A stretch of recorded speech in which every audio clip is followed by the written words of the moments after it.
last week, Dr. Christian Threw, medical director for Pfizer Australia, New Zealand, and the company's head of regulatory sciences, Dr. Brian Hewitt, answered questions at a hearing in the Australian Senate. Now, during the hearing, some bombshells were dropped, like the fact the company didn't conduct many tests and can't figure out what causes myocarditis. Also, it turns out, their employees received a special non-quality control tested by the government batch of the vaccine. So like a special version that the government didn't dip its finger into to find out if it was actually the vaccine, when everybody else in the country of Australia were given vaccines that were tested by the government. So let's watch some clips from the hearing. We're going to start off with this question of whether or not Pfizer tested COVID-19, whether or not the vaccine could stop or reduce transmission of the disease. Watch this. Thank you. Senator Canavan. Thank you, Chair. Thank you, gentlemen, for appearing today and your evidence. Did Pfizer test whether your COVID-19 vaccine could stop or reduce the transmission of the virus before its approval and rollout in late 2020? Senator, to bring this vaccine to patients, we were required to show that the vaccine was safe and effective in preventing illness, in preventing severe disease, and in preventing hospitalisations. The primary purpose of vaccination was and remains to protect the person who received the vaccine. I'll just repeat the question. I appreciate that, but there hasn't been an answer to it. And perhaps I might just add into the record that on the 3rd of December 2020, your CEO, Mr. Albert Bourla, told NBC News, and I quote, when he was asked whether vaccinated people could carry and spread the virus, he responded to NBC News that, and I quote, "I think this is something that needs to be examined. We are not certain about that right now." So was Mr. Bourla correct that as of December the 3rd, 2020, Pfizer did not know whether the vaccine could stop or reduce the spread of the virus? Senator, as with all vaccines seeking regulatory authorisation, the requirement is to demonstrate in robust clinical programs that the vaccine is safe and effective in preventing the infection, and in this case, in preventing severe disease and hospitalisation. I might just give you one more. Sorry to interrupt, but I've got very limited time. I've got 5 minutes. So is a yes or no, did you test whether transmission would be reduced or stopped before the approval of the vaccine? Senator, we designed our clinical programs in agreement with regulatory agencies, the purpose of which was to demonstrate the vaccine was safe and effective in preventing infections. Okay. All right. We might just move on then. So you could hear people laughing as he couldn't really answer that question. The fact is that Pfizer only tested for whether or not it prevented severe disease. They did not really test it for transmission. And when they tested it for severe disease, it was very limited. It was very, very limited. And what we've now known is that the vaccine wears off. And so what they were testing was like 20 days or 30 days. It was a very limited amount of time. I want to say I'm not 100% accurate on the time frame exactly for how long they tested for whether or not once you got the vaccine, if you ended up in the hospital. But there were some issues with those tests that we could definitely break down at some point. Of how they were conducted, how short they were, and then they were like, yep, look, success, total success. Okay, so now they're being asked about, this one's a really important, it's a bit longer of a clip, but you've got to watch this because it's unbelievable. Basically, what they did not test for, the tests they did not conduct, the safety tests they should have conducted, and the fact that they cannot even explain why their vaccine causes things like myocarditis. Given that, according to the Pfizer non-clinical report, there was no carcinogenic tests, no genotoxicity tests, no immunotoxicity tests, no interaction studies with other medicines, no longitudinal studies, and I note that in regards to pregnancy and lactation, that studies were conducted on rats. How can Pfizer say that the vaccine was unequivocally safe without qualifying any risks around the vaccine? Senator, I don't have that report in front of me, so I'm afraid I can't talk to that. What I can say is that the TGA is one of the world's leading regulators. Okay. Well, you can take my word for it. I'm happy to table this document. Okay. So it clearly stated that a number of tests were not conducted, okay, and given that those tests weren't conducted, and I accept it was a short time frame, I accept we had a short time frame, but that doesn't remove the risk that certain risks were not analysed, and you never highlighted those risks when the vaccine was rolled out. Senator, I disagree with that statement. I think there was a very clear assessment of the benefit risk. The Therapeutic Goods Administration is a very thorough and very competent authority, perfectly able to reach a decision based on data of which it reviews. Okay, so initially when the vaccine was rolled out, myocarditis and pericarditis wasn't a recognised side effect. Does Pfizer understand why the vaccine causes myocarditis and pericarditis? And if not, how then can it guarantee that it's not also injuring other organs? And can you explain the process why the vaccine causes myocarditis and pericarditis? I'll take that, Dr. Hewitt. Sure. Based on our clinical trials and pharmacovigilance data, as well as real-world evidence following the distribution now of billions of doses of vaccine, we retain confidence, strong confidence in the safety profile of the vaccine. Sorry, Chair, point of order. I've asked, do you understand why it causes, I know that it's a low risk, I'm asking, do you understand why it causes myocarditis? I want you to explain to me why it causes myocarditis. Do you understand why it causes myocarditis? Pfizer is aware of very rare reports of myocarditis and pericarditis that have been temporarily associated with vaccination. Well, they're still ongoing for some people. Senator Reddick, Dr. Through should answer the question. Thank you, Dr. Through.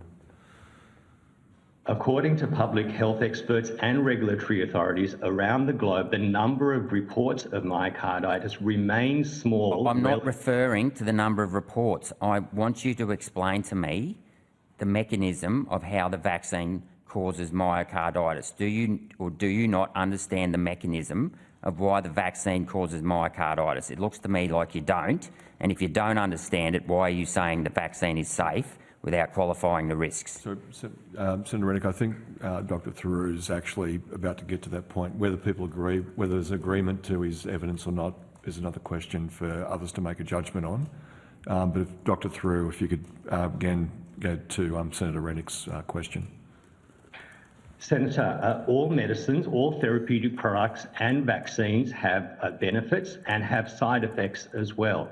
Looking at the totality of the evidence for Pfizer's COVID-19 vaccine, regulatory authorities, health authorities, experts globally, including in Australia within the Department of Health and the TGA, have maintained that the benefit-risk ratio... That's not the question that I asked. I asked, can you explain why the vaccine causes myocarditis? Yes or no? Senator, the benefit-risk profile... Yes or no? So you clearly don't understand the pathway, do you? Because you can't explain it. I'm not referring to the cost-benefit analysis here. I'm referring to, do you understand the biochemical pathway as to why the vaccine causes damage to the heart? Senator, I'm happy to take your question on notice and come back to the committee with whatever information we can provide. I might just clarify, I was not referring to a cost-benefit analysis in my previous response. I was referring to the benefit-risk ratio, and health authorities around the globe continue to recommend the benefits. This isn't the question that I'm asking. Anyway. Yeah, okay.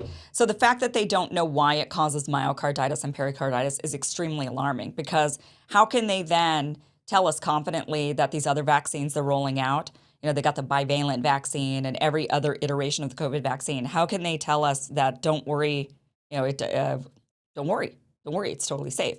They can't say that.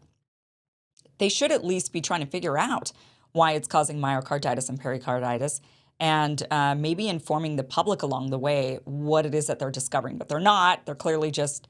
Why would they even care at this point? Governments are still buying the vaccine. Governments are still telling people, take it every year, like what we're seeing here in the United States. Children, college students are still being required to take the vaccine in this country and other countries around the world. So it is extremely alarming that they do not know why it causes myocarditis and pericarditis. Okay, this is another bombshell we're about to watch of what was admitted during this hearing they admit that their employees had a different vaccine that was not a different batch of the vaccine, if it was even the vaccine at all, which is the real question around this, that was not reviewed by the TGA. And the TGA is Australia's version of the FDA. It's very similar. They have they operate the same way as the FDA.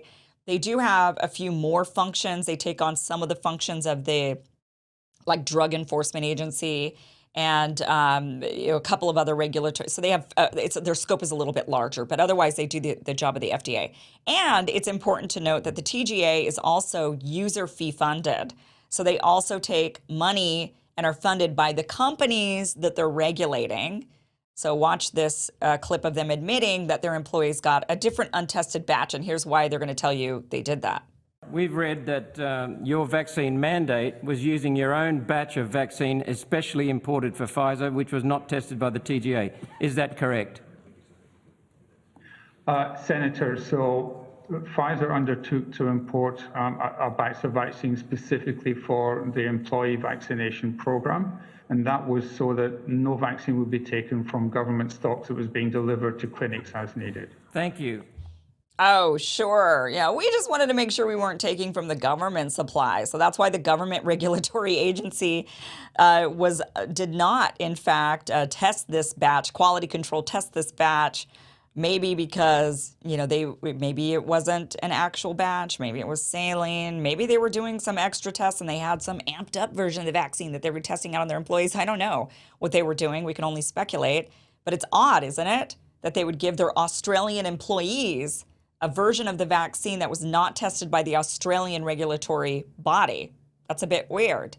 Why did they do that? Maybe, it'd be really bad PR if an employee got sick and then went out in the world and said, oh, I work for Pfizer, but I got sick. They'd be showing up with somewhere in a video with James O'Keefe.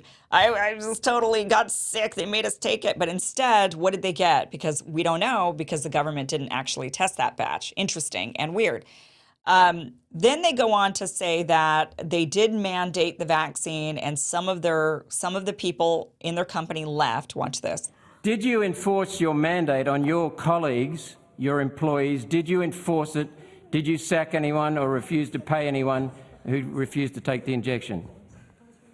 Senator, we aligned with the public health guidance. We permitted accommodations or exemptions for people that have specific medical or religious reasons that they did not or could not be vaccinated. A small number of colleagues departed the company. Okay, him saying this is important because of the next clip. They said that no one was forced or no one was forced to take the vaccine. You won't believe how they justify this statement, which I've heard before, but watch this. Dr. Theroux, you actually made a comment that no one was forced to have the vaccination. Who made the comment? Was it Dr. Theroux? Senator, I believe I made that comment. You made that comment? Right. Mm-hmm. You were in Australia during COVID-19.